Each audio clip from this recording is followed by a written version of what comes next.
I'm going to be very brief. I told the panel members we're not going to spend a lot of time praising them. Most of you will know a lot of them. You've heard from Jim Felman. Oh, I should say this.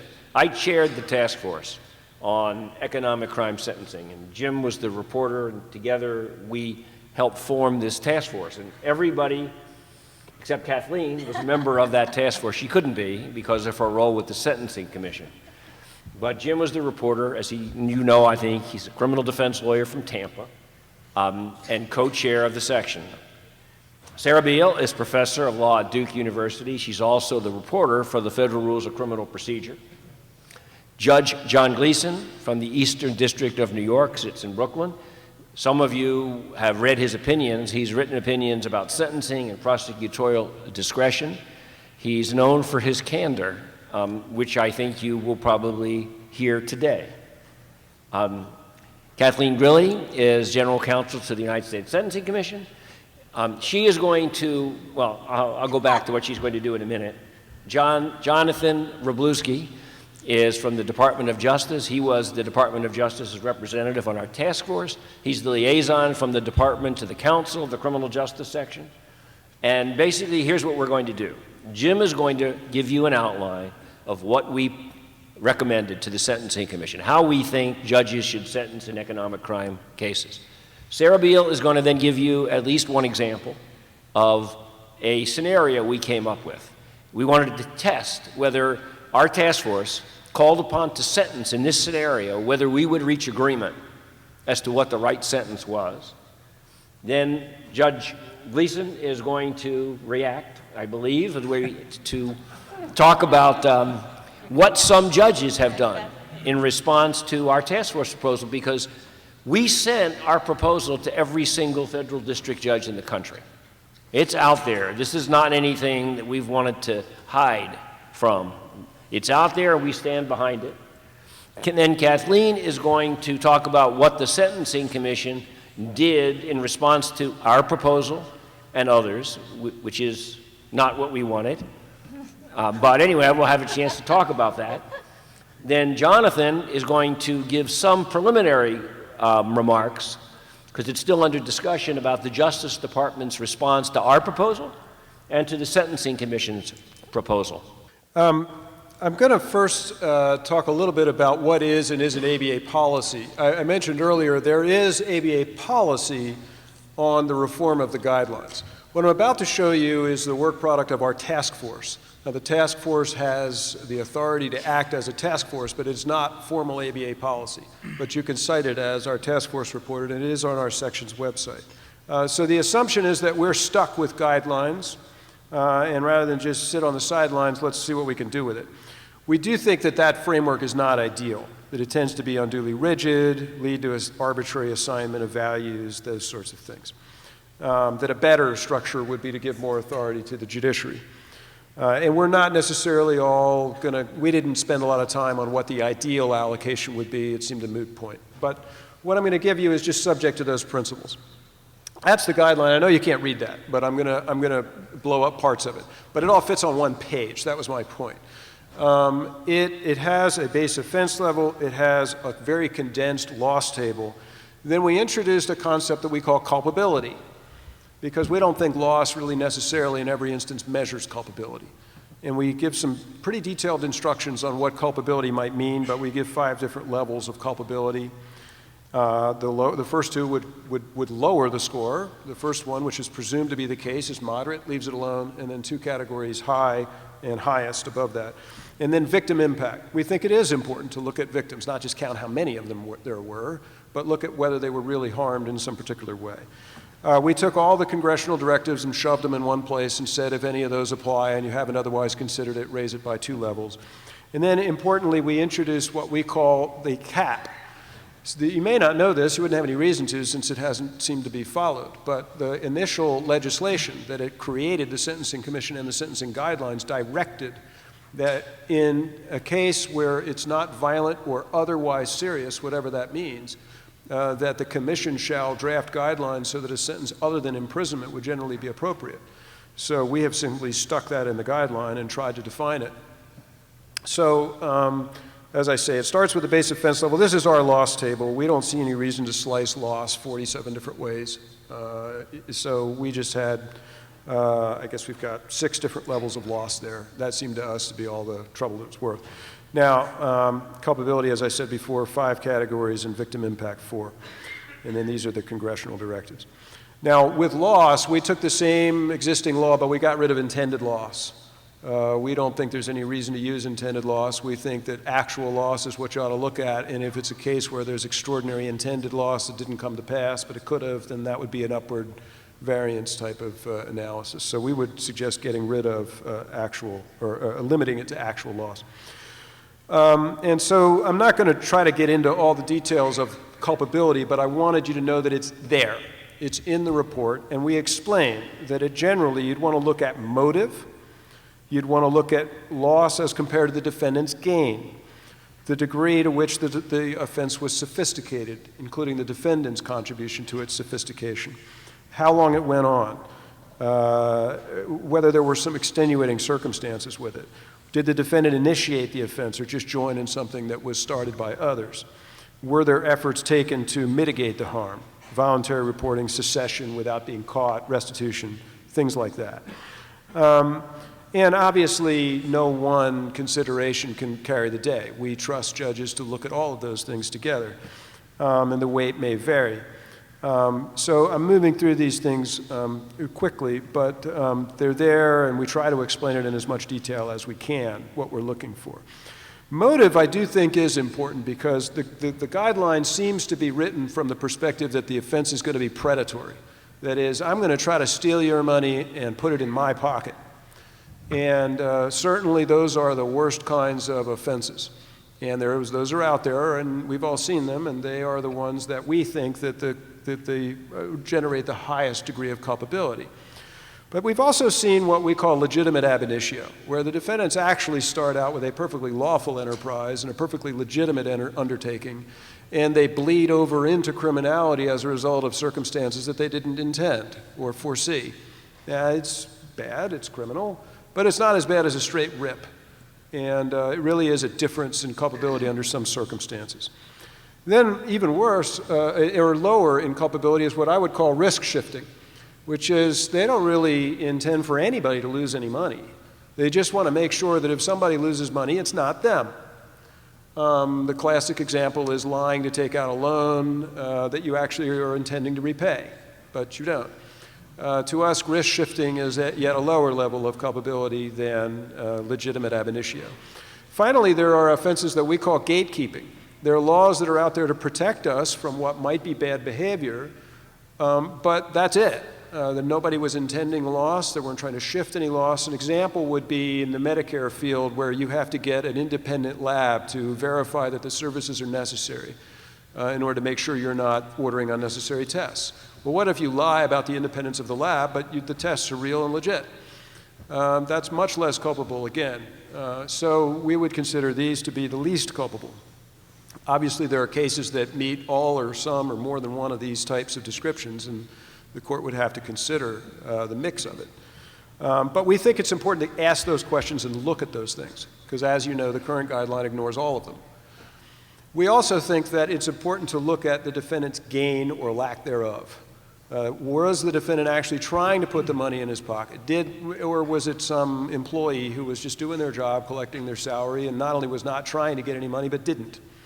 I think that you'll find that a lot of the judges who are dissatisfied with particular applications of the guidelines, a lot of times it's because there just wasn't any gain there and there wasn't any attempt to gain. But the guidelines ignore that entirely. They are indifferent to the person who causes loss by putting it into their pocket and buying a Maserati and a Swiss chalet versus the employee who gets nothing and could get nothing. We think gain's important. We also looked at the degree of sophistication and organization and stressed what was the defendant's contribution to those features. We looked at duration. How long did this go on? Could go either way. If it's a short one-time thing, that's more mitigating. If it's something that went on for years, obviously more aggravating, more deserving of deterrence and incapacitation. And we looked at extenuating circumstances that, again, just don't seem to be captured by the guideline. I think we've all seen cases where It's, you know, Jean Valjean stealing a loaf of bread to feed their kid, or some variant of that. And, or examples where the defendant themselves put a stop to the bad conduct or reported it. Again, things not covered by the current guideline. We took a harder look at victim impact.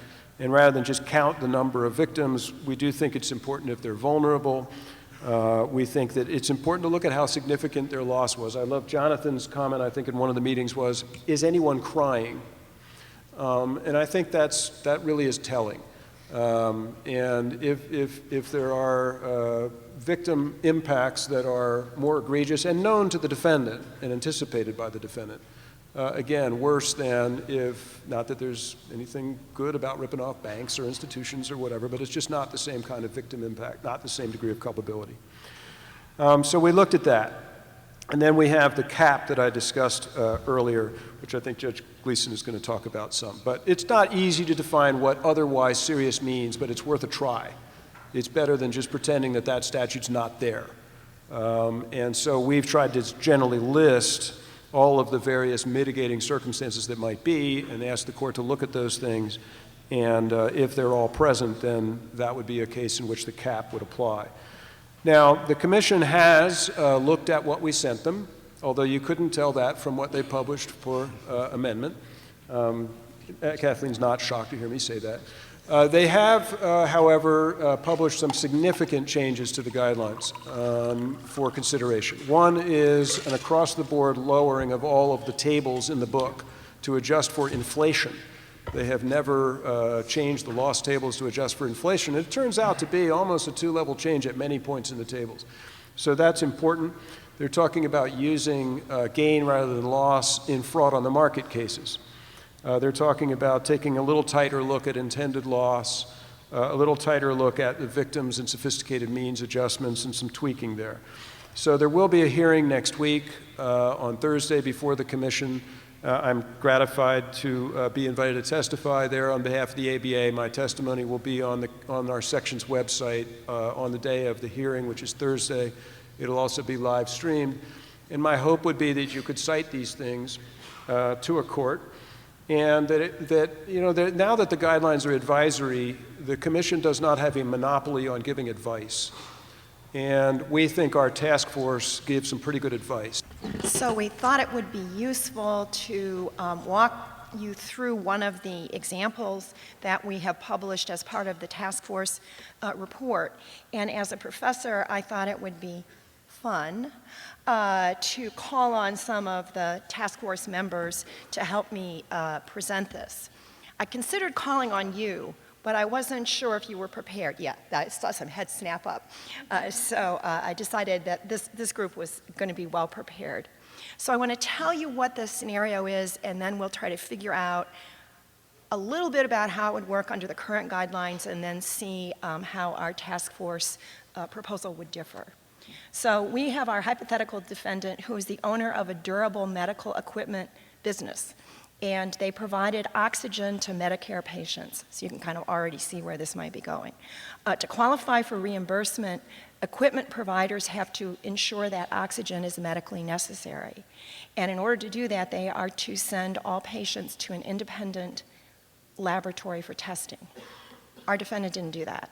Instead of going to the independent labs, the defendant caused his own employees to conduct the testing themselves and to falsely represent to Medicare that there had been an outside lab involved. So that saved a lot of bureaucratic time back and forth, and it was cheaper for the defendant. So he did this end run around the independent lab and falsified that information. However, virtually all of the oxygen was medically necessary. The testing was properly performed by his own employees, and the people who got the oxygen needed it. Medicare would not, however, have paid for this oxygen if they had been aware that it had not been independently verified. The fraud continued for more than a year, and it involved false representations regarding the testing of 159 patients. These numbers are important, 159 patients, and the amount billed to Medicare for their oxygen was $7.1 million. So we got 159 patients, $7.1 million. All those patients had to pay a small that didn't come out right, did it? Co-pay fee, and a small portion of the reimbursement was paid by 109 different supplemental insurance companies. Okay, so we've got the insurance companies, the patients, Medicare administration, 159 patients, $7.1 million. Now, these are the questions I would have asked you, but I'm going to ask them instead because I wasn't sure you all prepared. You paid enough attention to Jim's comments. So Jim, if this defendant walks into your office under the current guidelines, what are the most important factors? What's the single most important factor? Uh-oh. There we go. They'll count the amount billed to Medicare as the intended loss. Right. So if you do this work, I know that you reach that conclusion yourself, that the fraud table, the amounts on the fraud table drive everything. And Jim, would they count the whole amount even though Medicare actually got oxygen for people that needed oxygen? What's that? Would they count that whole amount, all 7.1 million, even though all 159 patients needed this oxygen? They did.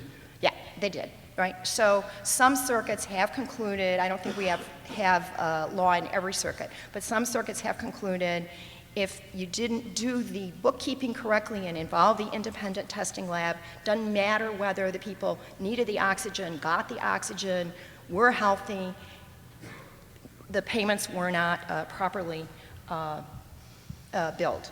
All right, so we've got $7.1 million, and that would be a plus 20 on the current fraud table. Now, Jim, what else would count here? What else under the current? I think in this case, each of the individual patients was treated as a victim because their insurance company was billed a copay. Yep. So you had more than 250 More than victims, 250 victims, and so you'd get a plus 6 for that.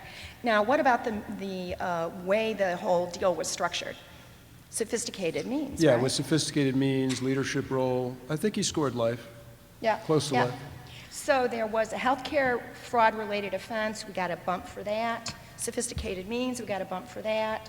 Production of unauthorized access devices, I have no idea what that means, but that was another bump. It's written so broadly that Yep. if you use someone else's identity to submit the bill, then that's identity theft.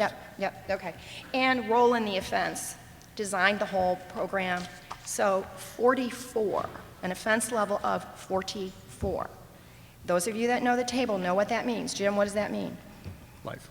Life, yeah, okay. So maybe the right result, maybe not the right result. I think a lot of people in here would think that that's a little stiff and that maybe some of the calculations didn't focus in on some of the key factors. So how would this differ if we were going to run it under our calculations? Jim told you, he showed you the slide, and he may be able to find it again now about loss. We have a loss table. We have a loss table. It's compressed. It's compressed. So we would recognize that the amount of loss certainly does count, but as Jim said, you don't need to slice and dice it 20 different ways. And so here it would be a plus 10. So as compared to plus 20, it's a lower number because more other factors that we think are central are also involved. And so we're going to start with a plus 10. And I think everybody on the panel would agree with that. That's an easy calculation here. If the court has said you count the whole amount, you count the whole amount, you find it on there. Now notice the brackets. I don't know that Jim explained the brackets. So the brackets indicate that we picked some numbers that we think in the current scheme makes some sense, but clearly the big focus was on the idea. And those numbers are negotiable, right? And would have to be, a lot more input than what we were able to gather as a task force would have to go into picking the actual numbers. But we think these are pretty decent ones to work with. All right, so we are going to calculate loss, but we're going to calculate some other things that are going to be very significant here. So Jim introduced the idea of culpability, this core notion that we think picks up a lot of different things. And we've got 5 levels. We assume that most cases should be in C, moderate culpability no change, but some cases are, that's the kind of average person that falls within this guideline. So there's no particular increase in culpability and no significant decrease for minimal culpability. And so we're expecting that judges would consider a wide range of factors. So Jim, when you think about what you want to argue from the defense perspective on culpability, you talked about the fact that motive would matter. Why did the defendant do it? Okay, and where does this guy fit on our motive scheme? Well, to me, this is a gatekeeping violation. Yeah, On the other, so gatekeeping, kind of these prophylactic rules that are intended to prevent harm, right? So the idea of having an independent testing service is intended to make sure that people actually are getting services they really need, rather than having a self-interested party determine it. And I presume these independent testing labs have to meet certain standards, right? But what would be your argument about why gatekeeping really is less culpable? well, I think I already made it, but it's just not predatory. It's not intended to actually cause a harm. Right. I'm able to make the argument that if my client didn't have a durable medical equipment business and there were no patients and he just sat in his basement and submitted bills for doing nothing and stole the money, Yeah. he'd actually probably score lower.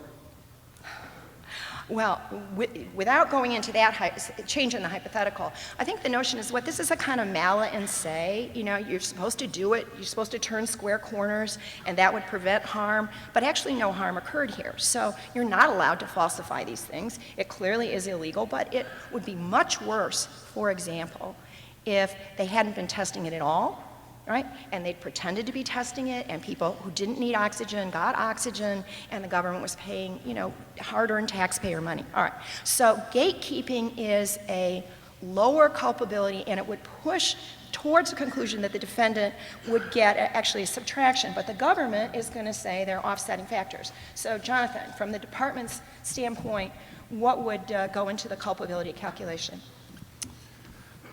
So before I answer that question, I do want to ask you all a question out there. Could you, if you represent clients, if you could raise your hand if your last client you would characterize as highest culpability? All right, we got a couple hands. So there's one. I saw one hand go up, and I think there's a reason for it. I mean, it's sort of like the reverse Lake Wobegon situation where everyone is below average. And I think the factors that are laid out by the ABA proposal all make perfect sense as factors. The problem that I have with the proposal and the question, to be perfectly frank about it, is that what we're trying to do is overlay a standard into a rule-based system that and Jonathan will come back to that during his remarks. Okay, so but remember, what would you have to prove if you're the government? Because there's a conclusory remark that was put forward as part of the premise here, which is that all of the oxygen was medically necessary. Okay, so how would we determine that really? Talking about proof, you'd have to retest all of those 159 people. You'd have to get their medical records. You'd have to get a doctor to look at every one of those medical records. So that's what actually would have to happen. Now, I don't know if that happened. There's just a conclusory remark in this case scenario. But if we overlay the standard, which I think has perfectly reasonable factors, duration, gain, predatoriness, motive, et cetera, lay it on top of a rule-based system, then we're going to have to actually investigate these 159 people, every last one of them, determine whether it's medically necessary, ask them the victim impact, and that's going to raise a whole host of problems. So in addition to that, what he might have also said, which I was hoping he would say, this is bad calling on him, so it would be calling on you. We can't tell what we're going to get. Some of the things that he ticked off, degree of sophistication, duration, this went on for a year. It was a complicated scheme where they faked some of the records internally. it was all personal benefit to the defendant. So it wasn't a person in his office who was filling out these forms but didn't get any personal benefit. So the proposal contemplates that the judge would be weighing these various factors. So it did go on for a long time. It was sophisticated. The defendant did gain substantial personal benefit from it, but it was a gatekeeping offense. Our conclusion was this one would probably score as moderate. It's pluses and minuses. And if it scores as moderate, then you can see that there is no change from the rest of the calculation. So we're going to look at victim impact, we're going to look at the fraud, the loss amount, and either go up or down or stay the same on culpability. Now, a judge might emphasize the negative factors here and reach a conclusion, for example, that maybe it's high culpability. I don't think it's the highest for reasons that Jim said, but that's the idea. And then finally, on victim impact, we think that on the one hand, by definition, we have proved that these people needed the oxygen. Now, Jonathan says that's going to be hard. They need the oxygen, so it was medically necessary. On the other hand, this is a very sensitive area, a government benefits program. So we thought probably it would be low, not minimal or no victim impact, because of the nature, the concern that people might actually have not gotten oxygen that they should. So our conclusion was that the culpability score here, as compared to 44, would be 25 to 27. A very big change, but not, somebody that is going to be walking out of the courthouse whistling Dixie. Again, culpability, loss in a reduced form, and then victim impact. And we can come back to this, I hope, later in the discussion. Well done. My softball assignment was to report to you about the traction, to the extent there's traction, that this task force proposal has in the judiciary. The final proposal is November, so it hasn't been around that long. But drafts were circulated, and it's gotten a little traction. I'm going to mention to you a couple of cases, gotten favorable reviews by a couple of judges. 3 cases, 2 judges, both in the District of Connecticut, both within, I don't think this is a coincidence, within 30-mile radius of Kate Stiff, who was on the task force. Last summer, Jesse Litvack, who was convicted of securities fraud, misleading customers about what he had paid for the bonds that he was selling to them, ran up against a guideline range computed to the current version, according to the current version of 2B1.1 of bottom end was 108 months, 108 to 135. And Judge Hall said some nice things. She said, quote, "I am in complete agreement with the drafters of this proposal," meaning the proposal that Jim just described. Here comes my favorite part. Some of whom are very highly regarded judges in this circuit. Then she went on to say that the factors in the proposal that bear upon culpability are very helpful to her as a sentencing judge. As I say, basically a 9 to 11-year range. And she actually had the parties argue over how the range would be computed under the task force proposal, imposed a 24-month sentence, and was fairly emphatic about how much more useful she found the task force proposal than 2B1.1. Bob Chatney sits up in Hartford. He had 2 defendants in the same case that involved a scheme to defraud investors by misrepresenting to them where their money would go.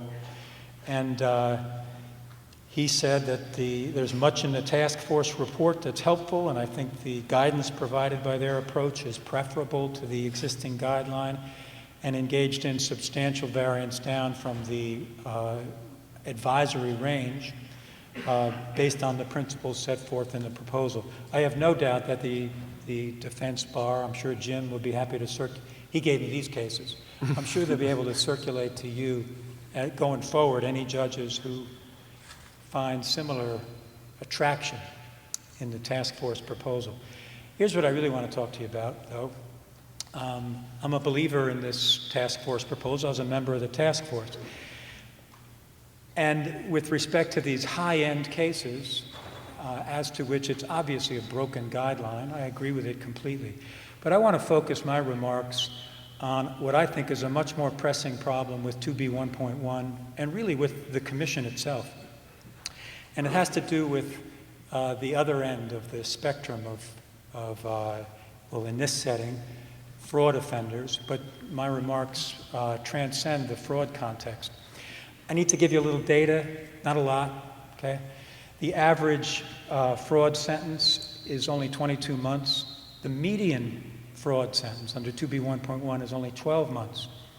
Even if you throw out all the people who got probation because their sentence is counted as 0 months, again, the average is only 33 months. Median sentence, only 24 months. Average loss is 2.4 million, but this is important. The median loss, only 95,000. What's the point? Most fraud defendants are bunched at the lenient end of the grid. Okay, so for every one of these defendants who's got a level 43, there's another 100 of what I'll call outer borough fraud defendants, right? They're in the low end of the range. Also, I'm almost done, just a little more data. 71% of fraud defendants are in criminal history category 1. So that's more than 6,000 cases a year. And if you focus solely on them, average sentence 19 months, median sentence only 9 months. One more stat, and I'll be done.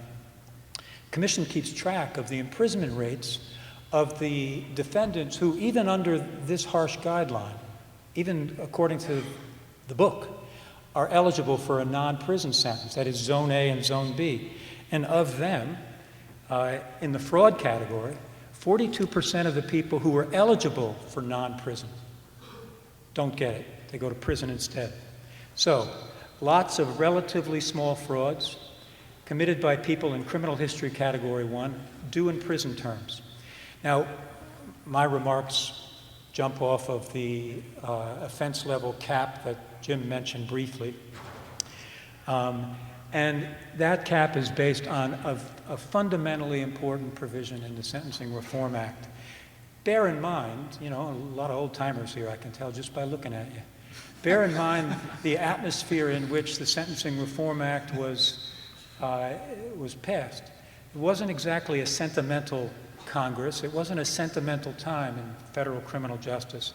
But still, even that Congress directed the Commission to include a presumption of probation for, I'll read it to you, it's 994J. It's part of the Sentencing Reform Act, and it reads as follows. The Commission shall ensure that the guidelines reflect the general appropriateness of imposing a sentence other than imprisonment in cases in which the defendant is a first offender who's not been convicted of a crime of violence or otherwise serious offense. End of the quote. Okay? So, put another way, first offenders presumptively avoid prison as long as they don't commit a crime of violence or otherwise serious offense. 3 things about that. One is, if you're familiar with the Sentencing Reform Act, you know that the Congress knew the difference between a suggestion and a directive. There's all kinds of shall consider this and may consider that. This is a directive. It says shall ensure that the guidelines reflect the general appropriateness of a non-jail term, okay? Second, I'm speaking about this in the fraud setting, obviously, that's what we're here for, but this 994J is not limited to fraud sentences. It pertains to all first offenders who are convicted of a crime that's neither a crime of violence nor an otherwise serious offense. The last bit about this statute is there's no definition of what an otherwise serious offense is. But we're all lawyers, right? It's obviously meant to identify a subset of offenses that are not subject to the presumption of probation. Okay, so it's a crime of violence or otherwise serious offense. At the very least, that otherwise serious offense category or cubbyhole are crimes that are not violent crimes, but they have a seriousness akin to that attends a crime of violence. The original Commission did worse than disregard this mandate. It explicitly defied it. Watch, I'm going to have to, my iPad went off, so bear with me for 1 second. Here it is. In the introduction to the original guidelines, it quotes 994J, and then it says, under pre-guideline sentencing practice, courts sentence to probation an inappropriately high percentage of offenders guilty of certain economic crimes, such as, and then the entire list, theft, tax evasion, fraud, then a whole list.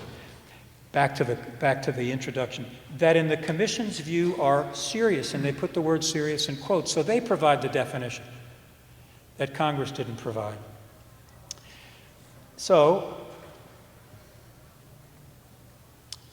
what they do is instead of carrying out a mandate to ensure that with respect to a certain category of offenses there's a presumption of probation, they decide categorically that every single offense under 2B1.1 is serious, and then they go on in the introduction and say that's why people have to go to jail.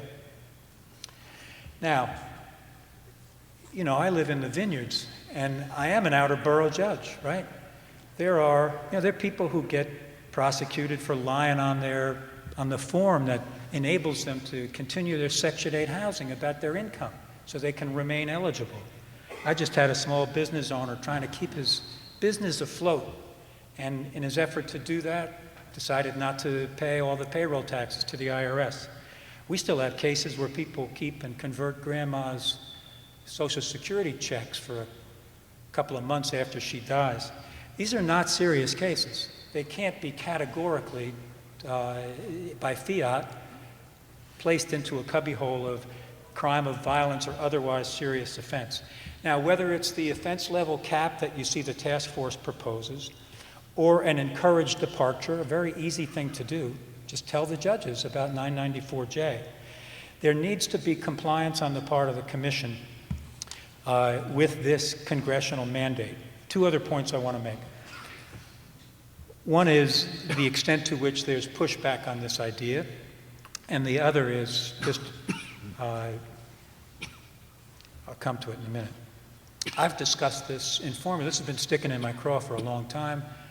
My poor task force colleagues had to hear about it over and over again. To the extent I've discussed it with folks who are in a position to change it, here's what I got told.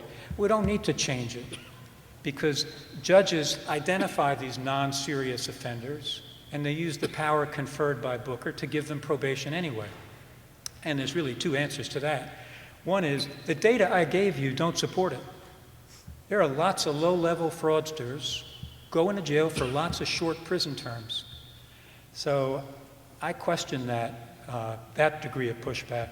But second, even if it's right, even if it's absolutely right, the Commission should bring the guidelines in compliance with the statute that created the Commission, and gives them the mandate. Tell those judges. You know, judges, we get on the bench, we read the book. There's no reason those guidelines shouldn't tell judges that if it's not a crime of violence or an otherwise serious offense and it's a first offender, you should presumptively be thinking probation. There's nothing wrong with saying that, even if it doesn't change any outcomes, but it will change outcomes. Last thing, and then I'm going to sit down, is, to my mind, how galling it is in fending off efforts to make the guidelines less severe for the folks in power. I won't identify any folks I've discussed this with, to say Congress is involved with policy, right? You see this often, your white-collar people. Some of you may have a dim recollection of 2D 1.1. Remember? The former prosecutors among you have this vague recollection from being in general crimes. You know, there's mandatory minimums that are harsh, and the Commission decided to link the guideline ranges to the mandatory minimums. If you say to the Commission, delink them, they'll say, sorry, Congress is involved in, Congress sets the policy. They set it in the mandatory minimums. Congress has to change it. Well, Congress set this policy too. It set this policy of a presumption of probation, and it's nowhere to be seen in the guidelines. And it affects a large number of the fraud cases that are our subject here of this conference, and a lot of other cases too. Thank you. I'm the general counsel at the Sentencing Commission, but I am not one of the presidentially nominated, Senate-confirmed people who make the decisions. So I'm going to talk to you a little bit today about what we've been doing since the Commission heard about the ABA proposal last September 2013. But I'm going to say to you right now that the Commission has not made the final decision on what it's going to do in response to criticism of 2B11, as Jim pointed out. Next week, the Commission will have a hearing on its proposed amendments.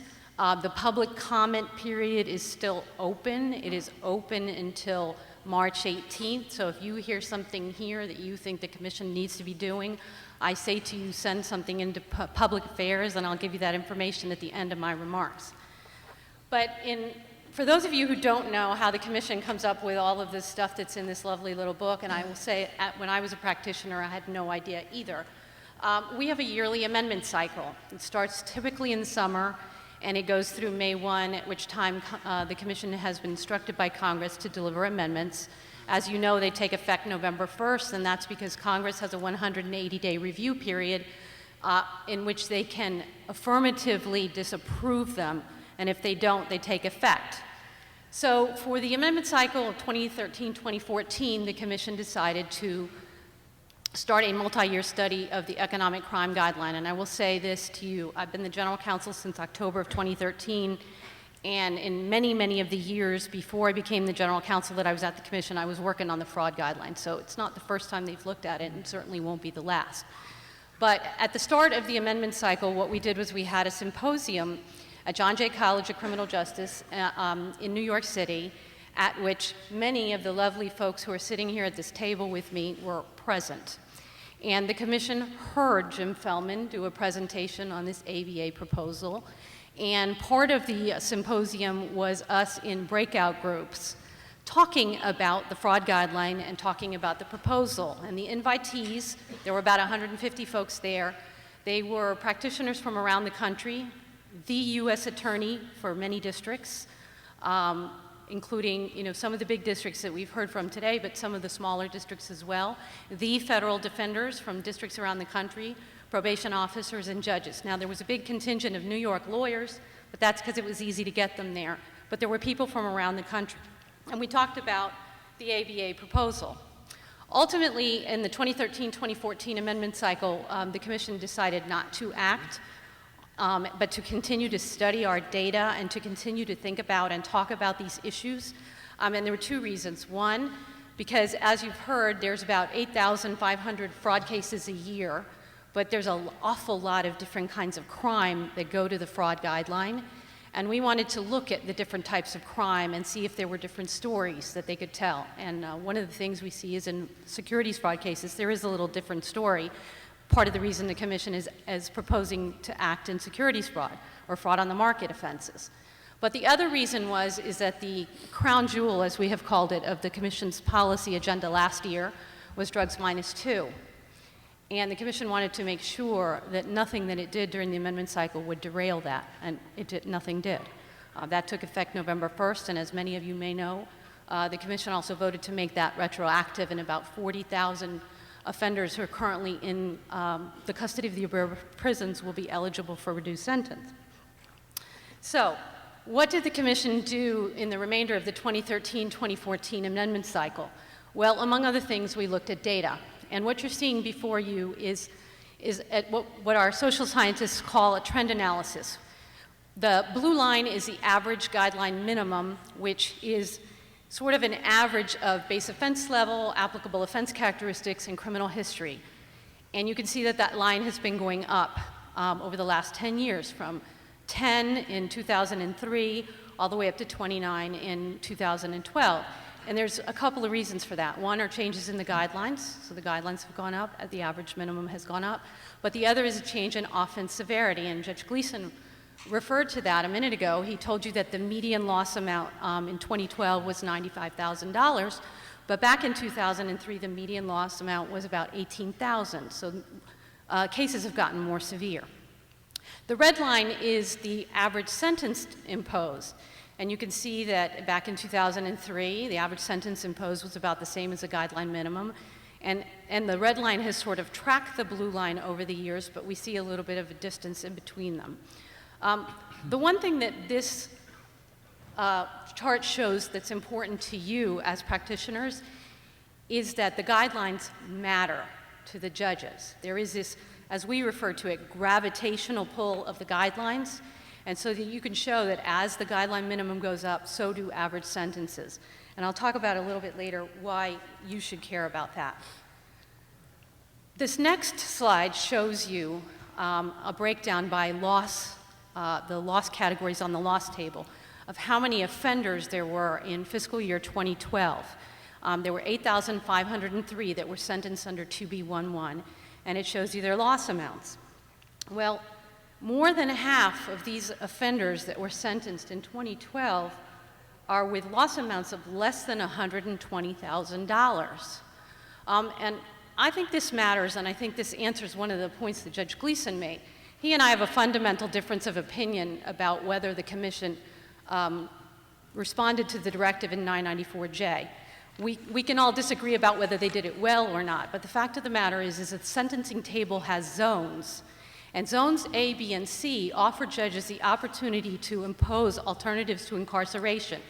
And about 50% of the folks under 2B11 who are eligible based on the numbers, you know, the loss amounts that they would get. If you're anywhere under offense level 13 or below on the sentencing table, you can get an alternative to incarceration.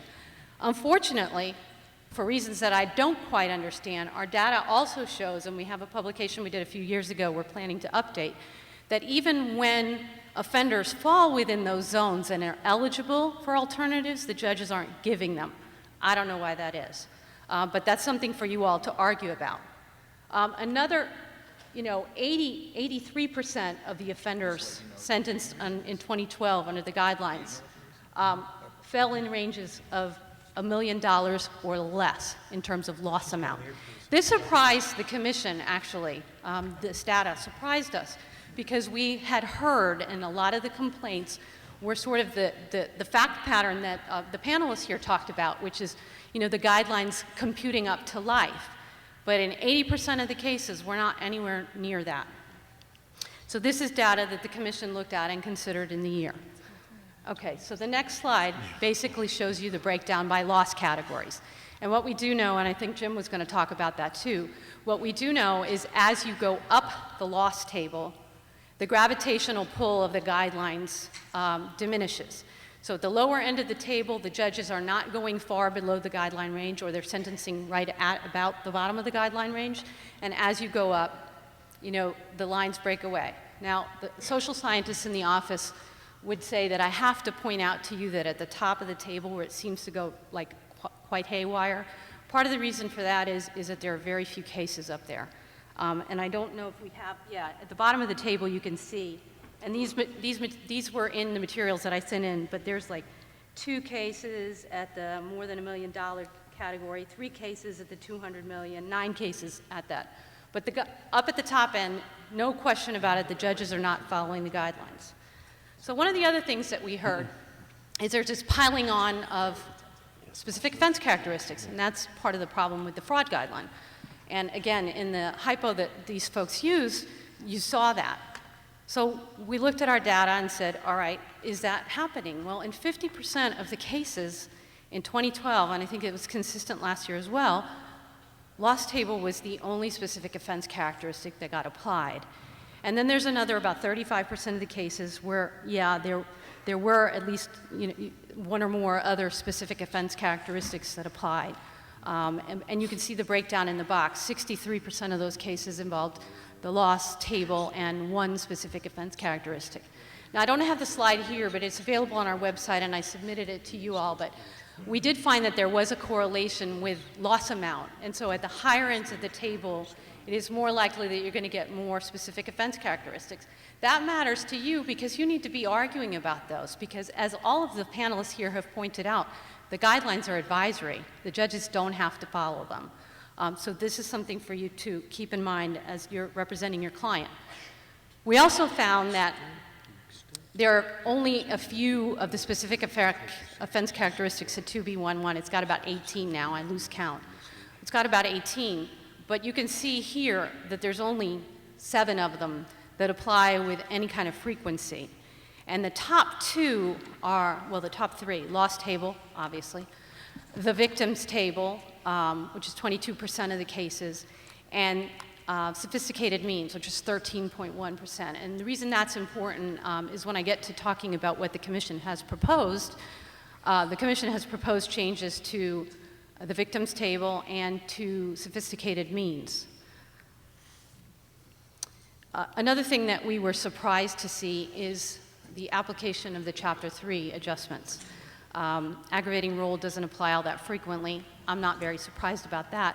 But I was really floored about mitigating role and how little it applies in fraud cases.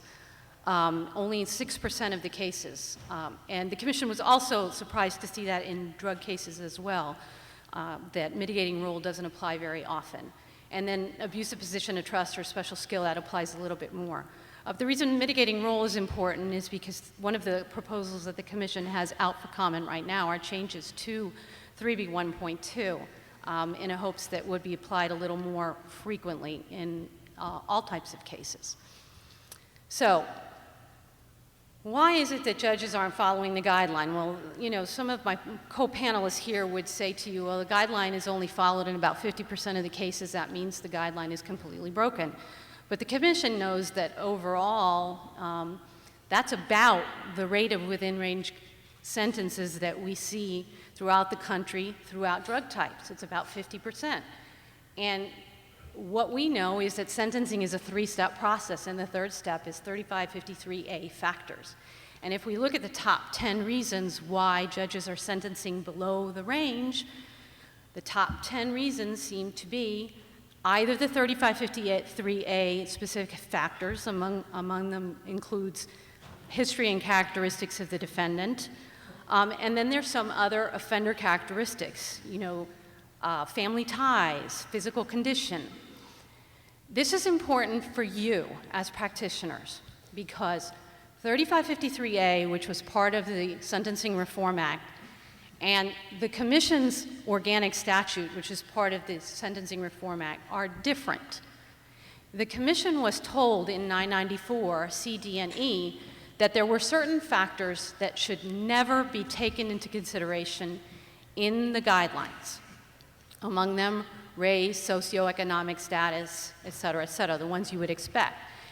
But then there were others that they were told are generally inappropriate for determining either a term of imprisonment or length of imprisonment. And some of those factors I think would surprise you, but it's education, family ties, and the like. So while we may disagree with how the early commission decided to do that or implement the directives that it got, and I think reasonable minds can differ, and in fact, Judge Gleeson and I had a discussion about 994J at the symposium. The fact of the matter is that you should read what it is that the commission was allowed to consider, and you should look at 3553A, and those are the places where you should be making arguments to judges for your clients. The history of the commission is important to you now, not because it helps you with the guideline calculations, but it helps you frame good arguments for why judges should consider other things. So, the proposed amendments. And as I said, they are proposed, they have been published for comment, the commission has not decided. But in the 2B11 guideline, it's changes to intended loss definition, changes to the victims table, hopefully tightening up a sophisticated means so it applies a little less broadly and it applies to cases that really are sophisticated.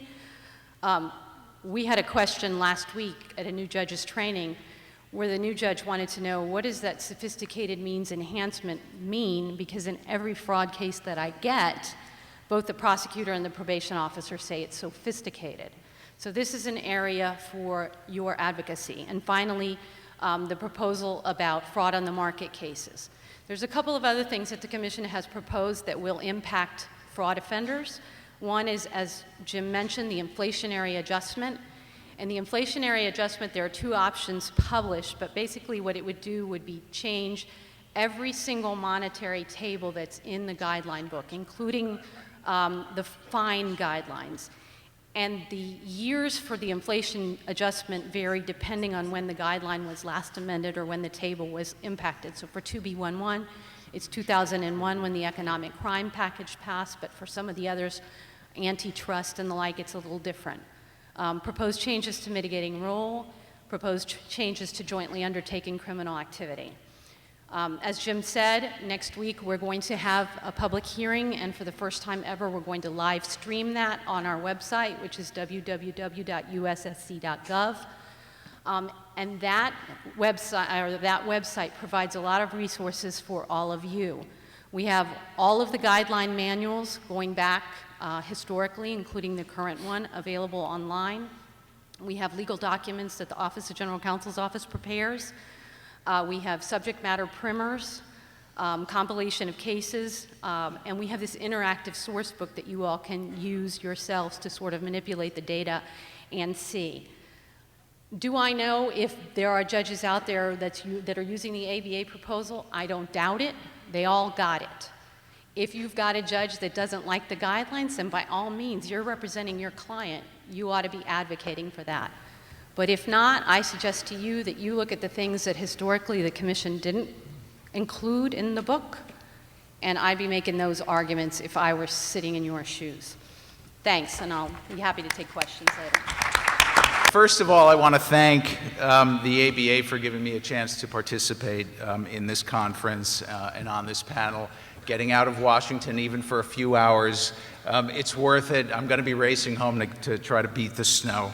But I appreciate it. And I also want to especially thank Professor Saltzburg and Jim Felman for allowing me to participate on the Economic Crimes Task Force. The task force, as you saw, the members, it was an impressive and I don't think I'm saying anything wrong by calling them feisty, a feisty group. And I genuinely believe that we're all going to benefit from its work, both in the short run and the long run.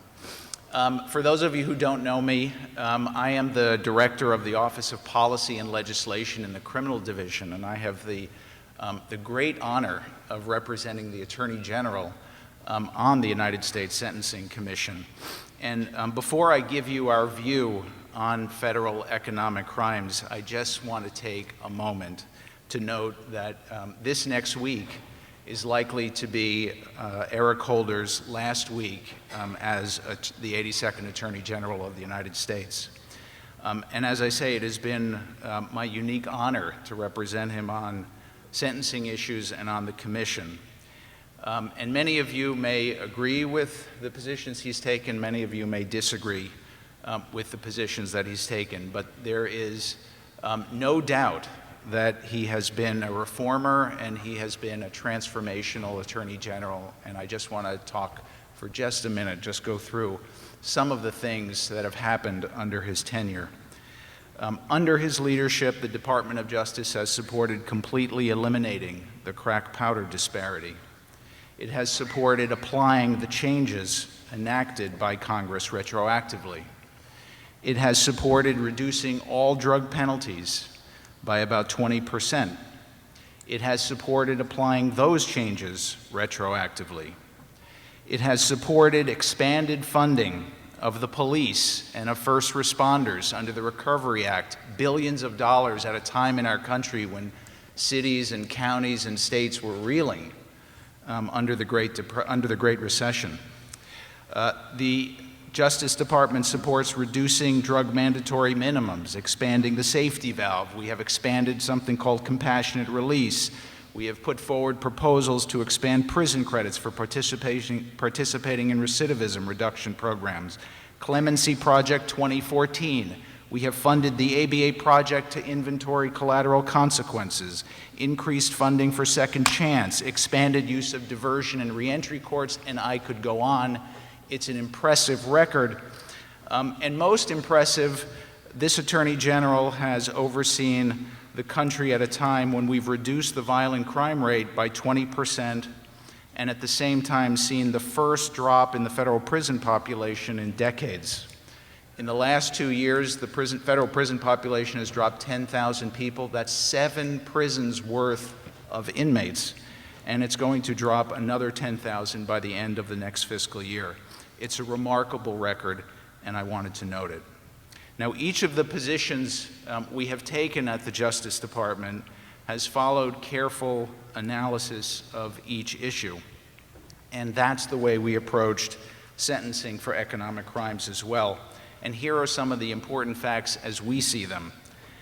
Economic crimes make up about 15% of the federal docket. That's fraud and larceny and tax cases and so forth. White-collar criminals, though, make up only 5% of the federal prison population. That's not to say they're not important, but this isn't where we're finding mass incarceration. 10,000 of the 210,000 federal prisoners are in custody for economic crimes. As Judge Gleeson mentioned, the median sentence for those offenders who are sentenced under 2B1.1 is 12 months. So in other words, half get the equivalent of a county jail sentence or probation. Now, over the past 10 years, the cases that we have prosecuted have increased dramatically in seriousness. One thing that was not mentioned, if you go back 10 years, the median loss amount was $18,000. If you adjust that for inflation, that would be $25,000.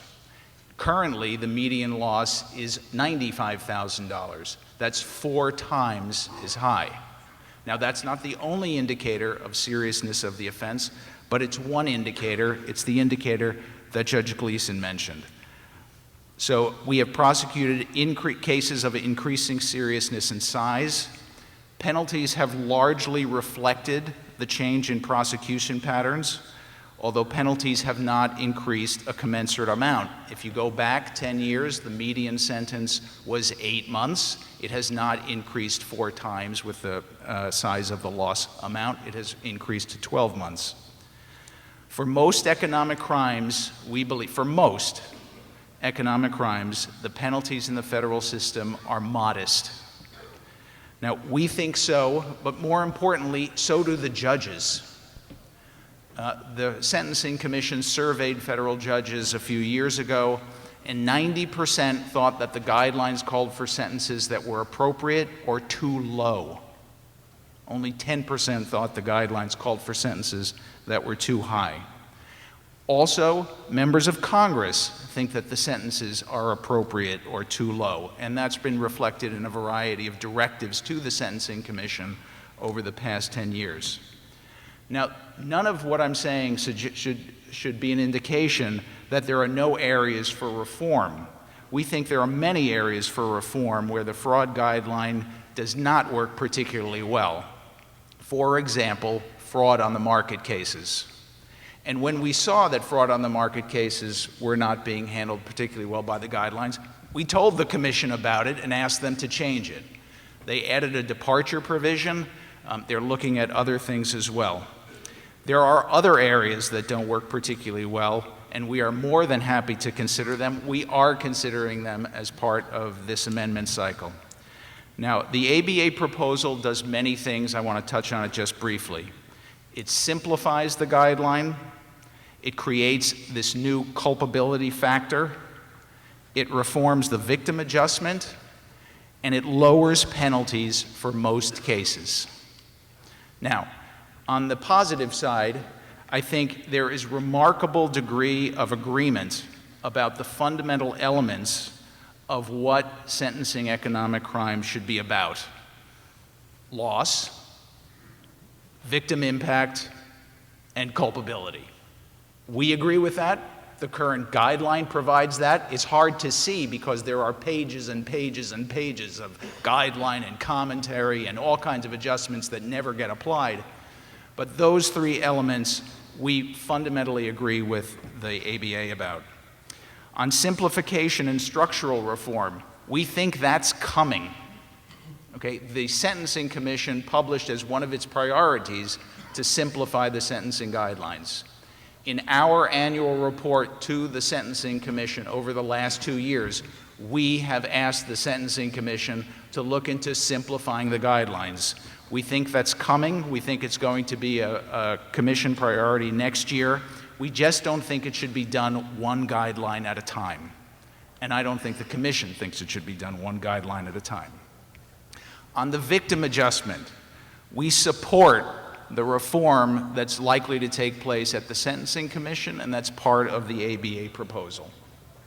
Now, the part where we part company with the ABA proposal is we don't support dramatic or significant penalty reductions across all economic crimes that are prosecuted in the federal system. We don't see the same systemic problems as we do, for example, in drug penalties, where we did support a reduction in the guidelines and where we do support a reduction in mandatory minimums for drug crimes. We also suspect that Congress will, in fact, address these issues to some extent at least when they look at prison credits and prison credit reform in legislation that's pending before Congress. So we think there's remarkable agreement. We think that there are areas where we disagree. We think we're going to learn a lot. We have learned a lot from the ABA proposal, and I look forward to having further discussions with you. Thanks.